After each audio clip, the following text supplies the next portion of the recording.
Good morning आप सभी को। मैं प्रकाश कुमार। जैसे कि आपको पता होगा कि हमारा 12th का कोर्स स्टार्ट हो गया है मिशन मंजिल में कंप्यूटर साइंस का, जिसमें से हम लोग कंप्यूटर साइंस 12th का सिलेबस को भी स्टार्ट कर चुके हैं, जिसमें से हम लोग का दो क्लास हो चुका है। और आज हम C++ का बेसिक को लेकर चल रहे हैं। और इससे पहले आपको C++ का इंट्रोडक्शन बेसिक क्लास बतला दिया गया है, जो कि हमारा प्रीवियस वीडियो में आप जाके देख सकते हैं कि आखिर C++ प्रोग्राम क्या है और C++ प्रोग्रामिंग का जो यूज हम लोग कहाँ पे करेंगे, किस प्रकार का उसका इस्तेमाल किया जाता है, वो सारा कुछ आपको बतला दिया गया है। हमारा C++ का वीडियो नंबर 2 में आप देख सकते हैं। यह वीडियो आपको दोनों जगह मिल जाएगा, मिशन मंजिल के ऐप में भी मिल जाएगा और हमारे यूट्यूब चैनल में भी मिल जाएगा। तो आइए दोस्त, करते हम लोग नई शुरुआत, जो कि पिछले क्लास में हम स्ट्रक्चर ऑफ C++ प्रोग्रामिंग का स्टार्ट किए थे, जिसमें से पहला हम लोग देखे थे एल्गोरिथम। क्या देखे थे? एल्गोरिथम देखे थे। और एल्गोरिथम का आपको डिफिनेशन भी बताए थे। बतलाया गया था कि एल्गोरिथम जो एक प्रोग्राम को सॉल्व करने का मेथड है और किसी भी प्रोग्राम को स्टेप बाय स्टेप सॉल्व करने का काम करता है, यानी 1 बाय 1, जिसे हम लोग एल्गोरिथम कहते हैं। और एल्गोरिथम जो है हमारा बच्चा 5 स्टेप में सॉल्व करने का काम करता है। समझ में आ रहा है ना बच्चा? अरे हमारे बच्चों, अरे आप ही के लिए तो हम बतला रहे हैं कि एल्गोरिथम जो है ना प्रोग्राम को सॉल्विंग करने का काम करता है, यानी एक सॉल्व करने का मेथड है बच्चा, प्रक्रिया है जो स्टेप बाय स्टेप किसी भी प्रोग्राम यानी एल्गोरिथम को क्या करता है, सॉल्व करता है, जिसे 5 स्टेप में सॉल्व करता है बच्चा। जो पहला स्टेप होता है स्टार्ट, दूसरा इनपुट, और उसी को हम लोग एक्सेप्ट द वैल्यू तो इनपुट द वैल्यू लिख सकते हैं। तीसरा स्टेप हमारा है अप्लाइंग फार्मूला, और स्टेप नंबर 4 है तुम्हारा आउटपुट तो डिस्प्ले द रिजल्ट, और 5 नंबर है हमारा स्टॉप। तो आइए, अब ये तो हमारा पिछले क्लास का कुछ बेसिक था, जिसमें से आपको और अगर बेसिक का बात किया जाए तो बताए थे कि C++ एक प्रकार का क्या है बाबू, प्रोग्रामिंग लैंग्वेज है। क्या है? Programming language. C++ को दूसरा नाम से हम लोग OOP कहते हैं। C++ का जो खोज हुआ था, डेवलप किया गया था 1980 में, किनके द्वारा? बीजार्ने स्टार्टअप के द्वारा। कौन सा लैब में हुआ था बच्चा? तो AT&T बेल में हुआ था। AT का पूरा नाम आपको बताए थे अमेरिकन टेलीफोन, और T का मतलब बताए थे टेलीग्राफ। और C++ को जो लिखा जाता है हाई लेवल लैंग्वेज में, जिसे चेंज कर दिया जाता है लो लेवल लैंग्वेज में, किनके द्वारा? किसका हेल्प से? कंपाइलर का हेल्प से। ये हमारा क्या था? एक बेसिक कॉन्सेप्ट था हमारा C++ का, जिसको हमने पिछली क्लास में आपको बता दिया था। आज हम लोग एल्गोरिथम देखेंगे, जो स्ट्रक्चर ऑफ प्रोग्राम है, जिसका पहला टाइप से। चलिए अब उसका पहला क्वेश्चन आपको करवाते हैं, जो आपके पूरा देसी अंदाज में होगा, फिर आपकी भाषा में होगा और आपको समझने लायक बताया जाएगा। बस आप बने रहिएगा हमारे चैनल में, लाइक सब्सक्राइब कमेंट करना ना भूलेंगे आप। बोलता write an algorithm to accept 2 numbers and find then their sum. बोलता है एक एल्गोरिथम लिखिए, बोलता है एक एल्गोरिथम लिखिए जिसमें से फाइंड करेगा 2 नंबर्स का। कितना नंबर फाइंड करना है हम लोग को? 2 नंबर, जो कि हम लोग को किसी भी प्रकार का नंबर दिया हुआ नहीं है। क्या है बच्चा? किसी भी प्रकार का नंबर हम लोग के पास दिया हुआ नहीं है। जिसमें से देखिए अब क्या करेंगे हम लोग, पहला स्टेप क्या बताया था, किसी भी प्रोग्राम को एल्गोरिथम को लिखने के लिए हम लोग स्टेप 1 में हम लोग क्या करते थे? स्टार्ट करते हैं। क्या करते हैं? स्टार्ट करते हैं। स्टेप 2 में बोलता है एक्सेप्ट द टू नंबर्स, जो तुम्हारा क्या होगा, ए और बी। अब ए और बी क्यों होगा, क्योंकि हमारा क्वेश्चन में कितना नंबर का बात किया गया था, टू नंबर्स का, जिसमें से क्या फाइंड करने बोला गया था, सम, और ये सम हमारा क्या होगा, फार्मूला में अप्लाई होगा भाई। अब देखिए अगर यहाँ क्वेश्चन में बच्चा 3 नंबर रहता तो हम लोग यहाँ पे 3 नंबर के लिए 3 वेरिएबल को यूज करते हैं, समझ में आ रहा ना। अगर क्वेश्चन में 4 लिखा हुआ रहेगा तो 4 वेरिएबल को यूज करेंगे, ना ही उसके बदले में हम लोग नंबर को यूज करेंगे। क्लियर। अब फार्मूला बोलता है अप्लाइंग फार्मूला, क्या होगा हमारा, क्वेश्चन में सम था, सम का मतलब होता है बाबू ऐड करना, तो दो नंबर को ऐड करने के लिए हम लोग 2 वेरिएबल का यूज करेंगे, ए और बी। अब यहाँ पे देखिए अभी उसको हम लोग सम करने के लिए फार्मूला को ज्ञात किए हैं, ना ही उसका कोई नंबर को ऐड कर रहे हैं। सपोज दैट अगर हम लोग एग्जांपल में मान लें कि a बराबर 15 और b बराबर 25, अब समझिए कि इस जगह पे आके 15 हमारा पुट हो जाएगा और b के जगह में 25, लेकिन अभी सिर्फ हम लोग को एल्गोरिथम को लिखने के लिए बोला गया है, ना ही उसका आउटपुट को पूछा गया है। समझ में आ रहा ना सबको। तो देखिए अब हम लोग तीसरा स्टेप में बोला था एक्सेप्ट द फार्मूला, तो इनपुट द फार्मूला अप्लाई करने के लिए, तो फार्मूला हम लोग अप्लाई कर दिए। स्टेप नंबर 4 में बोला था डिस्प्ले द रिजल्ट, तो आउटपुट द रिजल्ट, दोनों में से एक चीज लिख सकते हैं, डिस्प्ले द रिजल्ट तो आउटपुट द रिजल्ट। तो हम लोग यहाँ पे क्या किए, डिस्प्ले द रिजल्ट, जो हमारा क्या रिजल्ट आएगा, सम, और स्टेप नंबर 5 में हमारा क्या हो गया, स्टॉप, क्योंकि हमारा जब रिजल्ट किसी का आ जाता है तो वो कार्यक्रम जो हमारा क्या होता है, स्टॉप हो जाता है। मान लीजिए कि सपोज दैट अभी हम लोग 12th का एग्जाम जो बच्चे लिख रहे होंगे आपके सीनियर भाई लोग, जब उसका एग्जाम एंड हो जाएगा समझिएगा कि स्टेप नंबर 3 में रुका हुआ है, सारा कुछ अप्लाई कर दिया है, बस रिजल्ट आएगा उस दिन उसका 12th का कहानी खत्म हो जाएगा, क्योंकि रिजल्ट आने के बाद फिर हम लोग किसी और क्लास में जाते हैं। जब रिजल्ट आ जाएगा तो उसका लास्ट में हो जाएगा क्या, स्टॉप हो जाएगा। समझ में आया ना बच्चा। अब देखिए आपको दूसरा क्वेश्चन नोट कर लीजिएगा, नोट करने के बाद आपको पास 2 मिनट का टाइम देंगे जिसमें आप बनाने का कोशिश करेंगे। बोलता है write an algorithm to accept 3 number. अब देखिए वही बात बता रहा है जो कि अभी हम आपको थोड़ा देर पहले समझाए थे, अगर याद नहीं होगा तो पीछे वीडियो को देख लेंगे। And find their sum, question same है, बस नंबर ऑफ संख्या क्या हुआ, 2 था वो क्या हो गया 3 हो गया, 2 था वो हमारा क्या हो गया 3 हो गया, और जो फंक्शन है वो हमारा क्या है, सम है।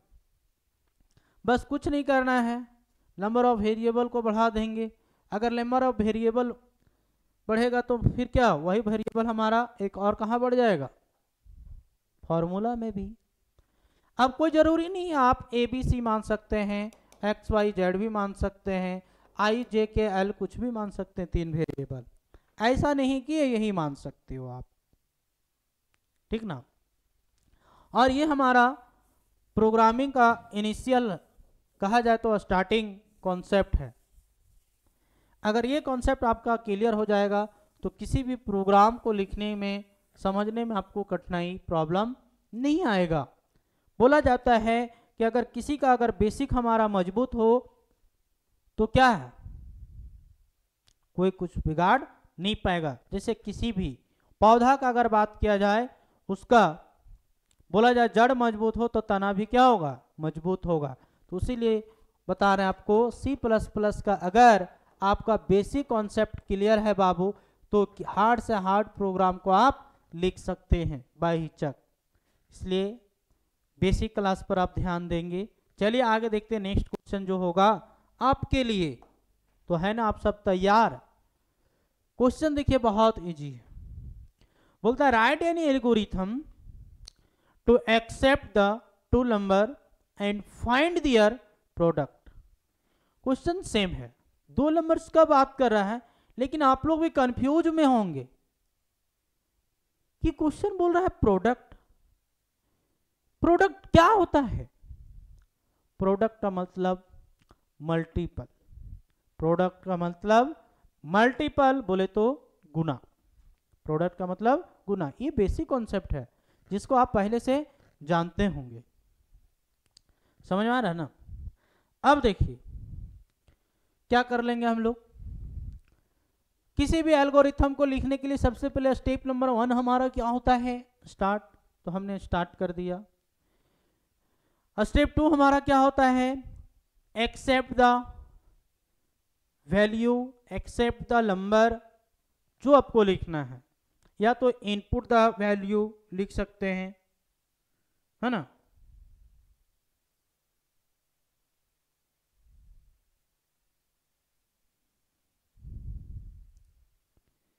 देखिए अब क्या है, लिख दिया हम लोग, ये हो गया। अब क्या है हमारा दूसरा है एक्सेप्ट द फार्मूला। फार्मूला किसका होगा, तो हमारा क्वेश्चन में फंक्शन क्या था, प्रोडक्ट। तो हम लोग प्रोडक्ट के लिए क्या किए, ए इंटू बी। अब जब प्रोडक्ट में फॉर्मूला लगा दिए हैं तो रिजल्ट तो आएगा बच्चा ना, तो डिस्प्ले द रिजल्ट में क्या हो जाएगा, प्रोडक्ट, क्योंकि क्वेश्चन में फंक्शन हमारा क्या दिया हुआ था, प्रोडक्ट। जब हमारा यहाँ पे रिजल्ट मिल गया बाबू, तो यहाँ पे क्या होगा हमारा, स्टॉप। क्या होगा, स्टॉप। क्लियर। नेक्स्ट हमारा क्वेश्चन होगा वो आपके लिए होगा। नेक्स्ट क्वेश्चन क्या बोलता है, एक्सेप्ट, नहीं sorry, write an algorithm to accept 5 number then find their product. अब क्या है, आपको 5 नंबर को लेना है। अब 5 नंबर से लेना है कि उसके बदले वेरिएबल लेना है, रे वेरिएबल लेना है। A B C D E, F नहीं मानेगा, हो जाएगा 6। 5 नंबर के लिए हम लोग को ई तक काफी है ना, तो ये हो जाएगा। 5 नंबर के लिए हम लोग फार्मूला भी लगा देंगे। अब ऐसा नहीं करेगा बच्चा कि यहीं पे इंटू कर देना, तो फिर गलत हो जाएगा, क्योंकि एक्सेप्ट नंबर 2 में बोलता है, या स्टेप नंबर 2 में बोलता है कि उसमें जो वेरिएबल या तो वैल्यू होगा उसके बारे में जिक्र करने के लिए बोला है। और वही स्टेप 3 में क्या बोला है कि फार्मूला लगाना है। तो किसका फार्मूला लगाएंगे हम लोग, यहाँ पे क्या है, प्रोडक्ट, इसीलिए हम क्या लगाएंगे, प्रोडक्ट का फार्मूला लगाएंगे। जब प्रोडक्ट का फार्मूला लगाएंगे बच्चा, तो रिजल्ट सम देगा कि प्रोडक्ट, तो रिजल्ट भी क्या देगा, प्रोडक्ट देगा। जब प्रोडक्ट का हमारा रिजल्ट आ जाएगा, तो हमारा फाइनली एल्गोरिथम का जो स्टेप होगा वो हमारा क्या हो जाएगा, क्लोज हो जाएगा। हमारा स्टेप जो होगा वो क्या हो जाएगा, क्लोज हो जाएगा। नेक्स्ट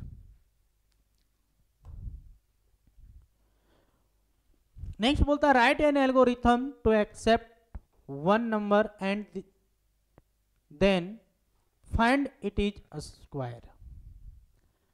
अब देखिए आपको हम स्क्वायर का बताएंगे और आपको क्यूब बना के दिखाना है। स्क्वायर मतलब क्या समझा, वर्ग निकालना है। क्या निकालना है, वर्ग, भुजा।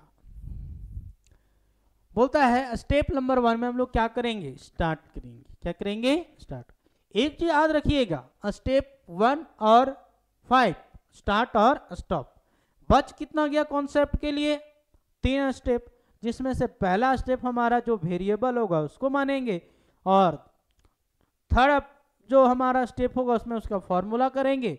अरे अगर कहा जाए ना तो स्टेप 2 और 3 ही में सिर्फ सवाल है, बाकी तो सब सेम है। रिजल्ट, तो रिजल्ट में भी आसान है भाई, एकदम कॉन्सेप्ट के साथ में सीखो। जो लास्ट में हमारा फंक्शन होगा वही यहाँ पे लिखाएगा, बस सिर्फ यहाँ पे चेंज होगा और यहीं पे, बस ये 2 कॉन्सेप्ट को अगर आप याद कर लेते हो, समझ जाते हो, तो पूरा C++ का कोडिंग आपके लिए यूं चुटकी में बना लोगे। सिर्फ आपको समझना है फंक्शन, और फंक्शंस का यूज कहां पे होगा, बात समझ में आ रहा ना, फंक्शन का यूज कहां पे होगा। देखिए अब ये बोला, ये हम लोग क्यों माने। अब देखिए स्क्वायर निकालने के लिए सबसे पहले बोलता है ना, आप सीखे होंगे A square plus 2ab plus B square. अब ऐसा नहीं है कि इस ए का डबल वैल्यू होगा, और ए बराबर अगर दे दिया आपको 5, बी बराबर 6, और बस इतने में तो काम हो जाएगा। अब ए का वैल्यू जहां होगा वहां पे ए पर बैठा दोगे। मान लो कि ए का वैल्यू यहाँ पे था, तो ए का वैल्यू था 5 प्लस 2, ए का वैल्यू कितना था 5 इंटू 6 प्लस बी का स्क्वायर है मतलब 6 का स्क्वायर। तो कहने का मतलब है अब स्क्वायर तो आप समझ गए होंगे, तो अब यहाँ पे इसलिए फॉर्मूला क्या लगाएं, ए इंटू ए मतलब क्या, ए का स्क्वायर। यहाँ पे स्क्वायर में क्यूब में इस तरह से सी प्लस प्लस में नहीं लिखाता है। अगर बटा वाला भी बात किया जाए तो उसका भी पॉइंट में लिखाएगा, जैसे 22/7 का क्या होता है 3.14, यानी ये बोला जाए फ्रैक्शनल नंबर को जो होता है पॉइंट में बदल के लिखना पड़ेगा, अंश बाय हर वाला को। अब रिजल्ट हमारा क्या मिल जाएगा, स्क्वायर। अब इसी क्वेश्चन को अगर बात किया जाए, यहां पे बोल देगा कि क्यूब निकालना है। क्या निकालना है, क्यूब निकालना है, क्यूब। तो क्यूब के लिए क्या होगा, एक वेरिएबल हम लोग कोई भी वेरिएबल का मान लो कि 5 रुपया बोल देगा, 5 का बोल देगा क्यूब निकालने के लिए हम लोग क्या करेंगे, 5 को पावर कर देंगे 3 बार, तो क्या करेंगे 5 गुना 5 गुना 5। तो उसी के लिए यहाँ पे अब हो गया क्यूब, तो यहाँ पे एक और ये बढ़ जाएगा। रिजल्ट जहाँ पे स्क्वायर लिखा था वहाँ पे क्या हो जाएगा, क्यूब हो जाएगा, और यहाँ पे भी क्या हो जाएगा हमारा, क्यूब हो जाएगा। एक क्वेश्चन आप लोग के लिए, अब यहाँ पे लिख देगा डबल, क्या फाइंड करना है, डबल। चलिए 1 मिनट का समय है, आप लोग बना के दिखाइएगा। डबल,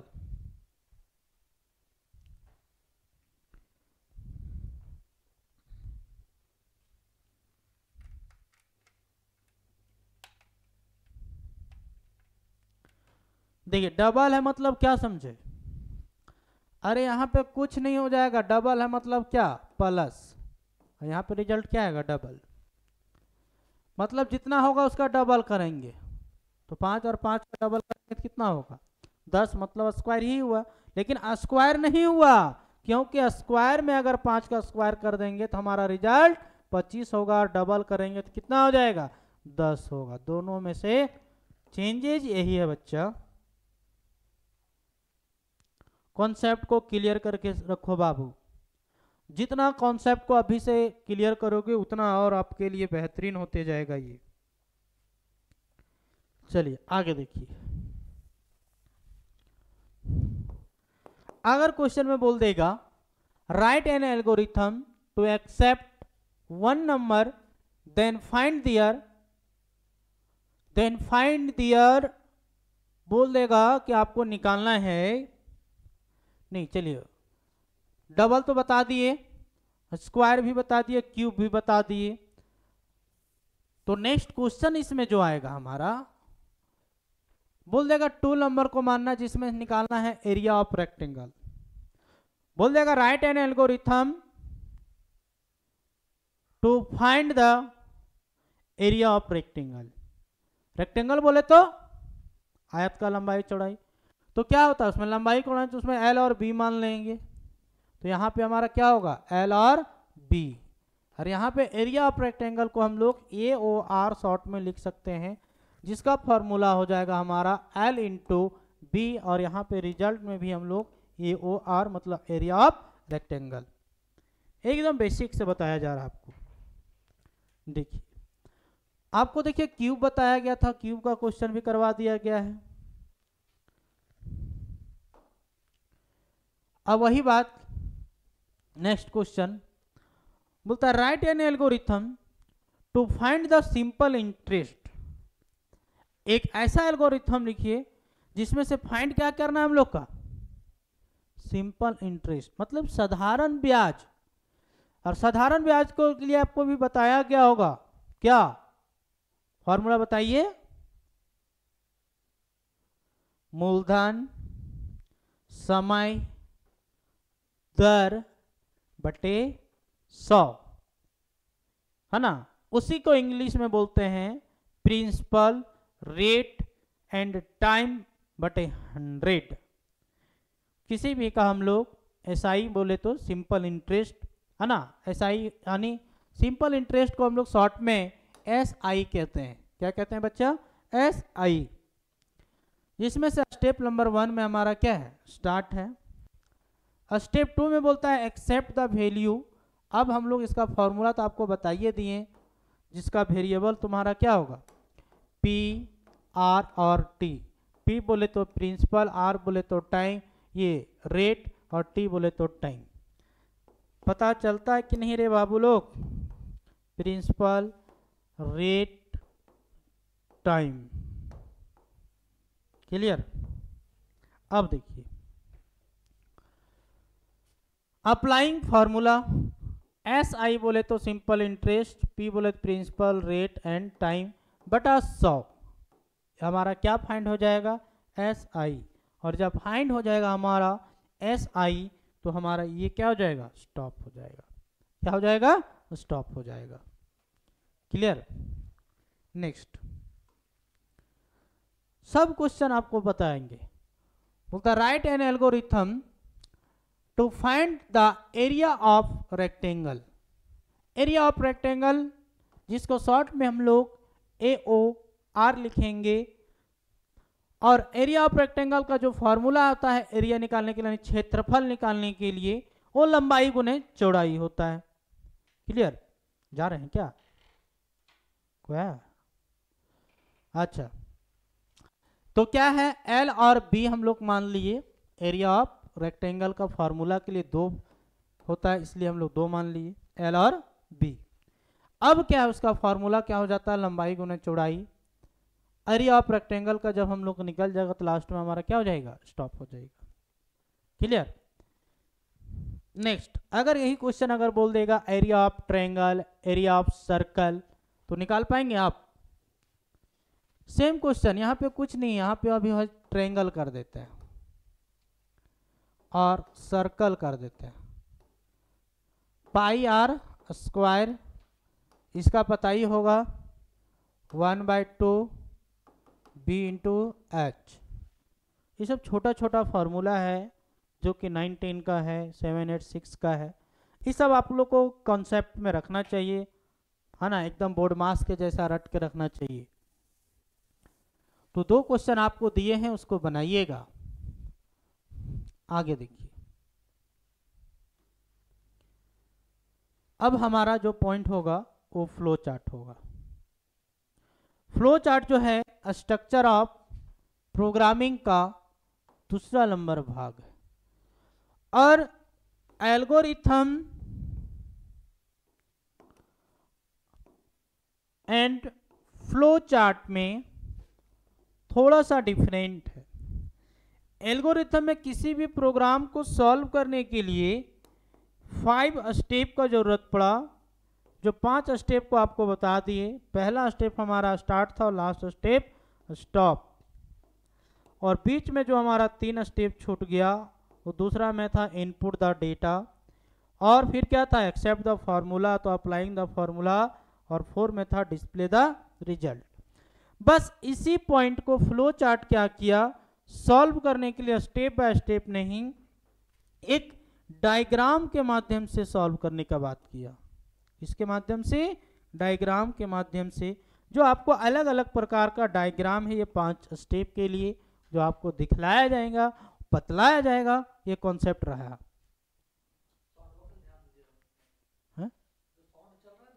हाँ, अच्छा ठीक।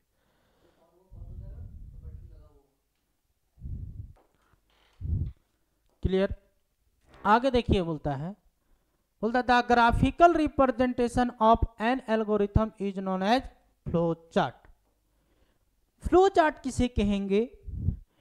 जिसे हम लोग एक ग्राफ के रूप में, एक चित्र के रूप में जो एल्गोरिथम को दर्शाने का काम करता है, रिप्रेजेंट करने का काम करता है, शो करने का काम करता है, जिसे हम लोग फ्लो चार्ट के नाम से जानते हैं। जिसे हम लोग फ्लो चार्ट के नाम से जानते हैं। अरे इतना आसान बेहतरीन तरीका कहीं नहीं मिलने वाला है मेरे प्यारे छात्र। एंड छात्राओं, मेरे छोटे भाई एंड बहनों, तो जुड़ जाइए हमारे मिशन मंजिल के साथ में, क्योंकि यहीं पे हो सकता है आपका रिजल्ट 100%। तो समझ में आया ना कि जो एक चित्र के रूप में किसी भी एल्गोरिथम को दर्शाने का काम करता है या तो शो करता, रिप्रेजेंट करता है, जिसे हम लोग एल्गोरिथम के नाम से जानते हैं या तो कहा जाता है। बोलता है in other word the method for solving the program in pictorial way is known as flow chart. बोलता है इसको हम लोग दूसरे शब्द में, दूसरे उच्चारण से कह सकते हैं कि जो एक पिक्चर के रूप में जो एल्गोरिथम को सॉल्व करता है, सॉल्व करने की मेथड को, सॉल्व करने की प्रक्रिया को हम लोग क्या कहेंगे? बोल बोल बोल, फ्लो चार्ट। क्या कहेंगे? Flow chart. फिर बोलता है many different types of diagrams are used in flow charts such as. बोलता है कुछ अलग अलग प्रकार के डायग्राम का यूज किया जाता है, अलग अलग चित्र का यूज किया जाएगा, किसको सॉल्व करने के लिए? फ्लो चार्ट को। क्या चीज सॉल्व करने के लिए? फ्लो चार्ट को।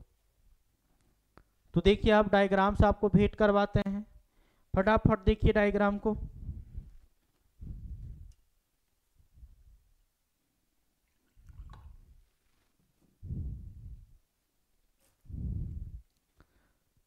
देखिए डायग्राम अगर आपको समझ में आ गया है तो सारे डायग्राम को आपको कवर करा देंगे।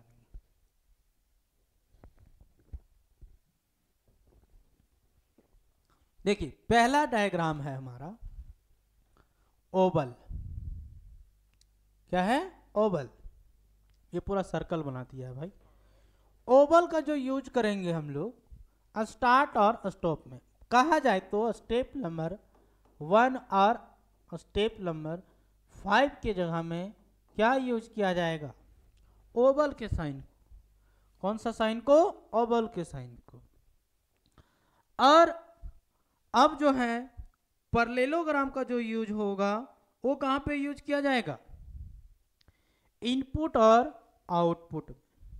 इनपुट और आउटपुट में कहा जाए तो स्टेप नंबर 2 और स्टेप नंबर 4 में यूज किया जाएगा। किसका?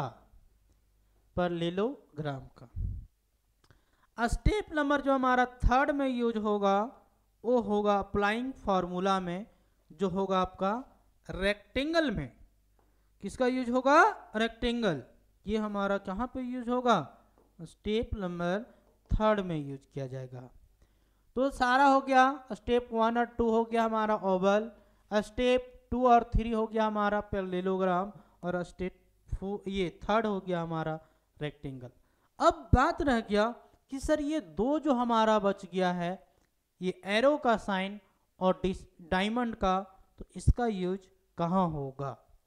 तो एरो का मतलब क्या होता है? जहाँ मान लीजिए आप किसी भी प्रकार का सीढ़ी वगैरह चढ़ते होंगे तो वहाँ पे एरो में दर्शाया रहता है कि ये चीज और आगे जाने के बाद मिलेगा। तो ये एरो क्या करेगा? अगला स्टेप की ओर निर्देश करेगा जहाँ पे आपको फाइनल रिजल्ट मिलेगा। बताएंगे कहाँ पे यूज करेंगे। इसके बाद है आपका डायमंड। डायमंड का जो यूज करेंगे वो डिसीजन लेगा। वो क्या लेगा बाबू? निर्णय लेगा कि क्या रिजल्ट होगा। जैसे मान लीजिए अब इसका यूज कहाँ करेंगे? जहां पे एक नंबर से 2 रिजल्ट की संभावना हो, मतलब एक नंबर होगा और उससे रिजल्ट 2 मिल सकता है, वहां पे हम लोग यूज करेंगे डायमंड का। किसका यूज करेंगे? डायमंड का। जैसे एक विद्यार्थी अगर कोई एग्जाम देता है 100 मार्क्स का, तो इसका पहला कंडीशन जो हमारा होता है वो क्या होता है कि पास करने के लिए कम से कम 33 लाना होगा और अधिक से अधिक 100। तो ये पास कब कहलाएगा? जब इसका मार्क्स कितना आ जाएगा? 33 से बराबर आ तो 33 से बड़ा। तब ये इसका रिजल्ट क्या होगा, पास। यदि इससे कम आता है तो हमारा कंडीशन क्या होता है, फेल होता है। इस प्रकार का अगर क्वेश्चन से रिलेटेड बात होगा तो वहां पे हम लोग डायमंड का यूज करेंगे। किसका यूज करेंगे, डायमंड का। क्लियर, चलिए आगे देखते हैं। अब देखिए यहाँ पे वही बात स्ट्रक्चर का, यहाँ पे थोड़ा सा ये डायग्राम गलत टाइप कर दिए हैं, कोई बात नहीं। अरे इंसान से गलती नहीं होगा तो किससे होगा, शैतान से। अरे इंसान है तो क्या होगा, गलती नहीं होगा, गलती नहीं हुआ, बाय मिस्टेक हो गया है, थोड़ा सा ध्यान में नहीं रहा होगा मेरे टाइपिस्ट भाई के पास। वो भी एक अनुभवी टीचर हैं 10th 9th का, है ना, बहुत बढ़िया पढ़ाते हैं मैथ साइंस जीके। अगर आपके पास छोटे बच्चे हैं, जूनियर है, तो उनको एक बार प्रोवाइड कीजिएगा। अब देखिए पहला हमारा क्या था, स्टार्ट। पहला क्या होता है हमारा, स्टार्ट। दूसरा आपको बताए थे ये हमारा पैरेललोग्राम का जो यूज किया जाता है किसके लिए, इनपुट और आउटपुट के लिए। यानी इनपुट द डेटा तो एक्सेप्ट द डेटा। अगर 2 नंबर्स का बात रहता है अभी तो यहाँ पे और बी हो जाता है इसके अंदर। अप्लाइंग द फॉर्मूला, अगर क्वेश्चन में सम रहता तो यहाँ पे अप्लाइंग द फॉर्मूला सम बराबर दे के हम लोग ए प्लस बी यूज करते। इसके बाद है आपका डिस्प्ले द रिजल्ट, जो तुम्हारा क्या होगा, सम, और हमारा इस तरह से जाके क्या होता, स्टॉप हो जाता। क्या हो जाता, स्टॉप। नेक्स्ट देखिए, अब इस तरह से आपको पूरा समझ में आ गया होगा। तो एक आध क्वेश्चन आपको करवा देते हैं जो कि आपको आगे बना के लाना है। जैसे पहला क्वेश्चन है, बोलता है draw a flow chart to accept 2 numbers and then find their sum. तो आपको बताए थे कि सबसे पहले हम लोग को क्या करना होगा, स्टार्ट करना होगा। और स्टार्ट करने के लिए हम लोग को ओवल है तो क्या, स्टार्ट के लिए ओवल। फिर हमारा क्या है, इनपुट करने के लिए। इनपुट और आउटपुट के लिए आपको बताए थे क्या होगा, पैरेललोग्राम। तो यहाँ पे क्या होगा, एक्सेप्ट द डेटा तो input the data, accept the data तो वैल्यू क्या होगा, ए और बी। और फॉर्मूला लगाने के लिए बताए थे आपका रेक्टेंगल का यूज होगा, क्या होगा, अप्लाइंग फॉर्मूला किसका, सम का। क्वेश्चन में सम दिया इसलिए एरो का यूज देखिए। फिर अब क्या होगा हमारा पैरेललोग्राम, जो होगा क्या, डिस्प्ले करने के लिए डिस्प्ले द रिजल्ट। रिजल्ट क्या मिलेगा, सम। फिर यहाँ पे हमारा लास्ट में हो जाएगा क्या, लास्ट में हमारा फिर हो जाएगा ओवल का साइन, जो क्या होगा, स्टॉप। बस इतना इजी है, आराम से आप इसको बना सकते हैं। तो इस तरह से हमारा फ्लो चार्ट का एक डेमो क्लास रहा, जिसमें आप समझ सकते हैं स्टार्ट, ये हमारा क्या हो गया, स्टेप 1, स्टेप 5, स्टेप 3, स्टेप 2 और स्टेप 4। बस उसको क्या किया गया, एक डायग्राम में बदल दिया गया। समझ में आ रहा है ना सबको। तो नेक्स्ट क्वेश्चन आप देखिए। नेक्स्ट क्वेश्चन है आपका प्रोडक्ट। स्क्रीनशॉट ले लीजिएगा, बना के आप लोग रखिएगा। तीसरा क्वेश्चन फिर है प्रोडक्ट। चौथा क्वेश्चन, ये भी क्वेश्चन आपको बताया गया एल्गोरिथम में, सबको सिर्फ क्या करना है, एक डायग्राम बदल देना है। ये भी क्वेश्चन को आपको बनाना है, कोशिश करना है। इसमें देखिए पास एंड फाइल से रिलेटेड आ गया है, तो इसमें से क्या होगा, आपका जो यूज होगा वो किसका यूज होगा, डायमंड का, जो आपको हम कल बताएंगे। आने अब मंडे को मिलेंगे, कुछ प्रॉब्लम के कारण अभी 2 दिन आपकी सेवा हम नहीं दे पाएंगे, फिर रेगुलर रहेंगे। तो फिर मिलते हैं नए जुनून नए उमंग के साथ, करेंगे मुलाकात। बने रहिएगा C++ के साथ, क्योंकि बनना है आपको इंजीनियर, बनाना है आपको एप्लीकेशन और सॉफ्टवेयर, क्योंकि हैं आप साइंस के बच्चा होनहार।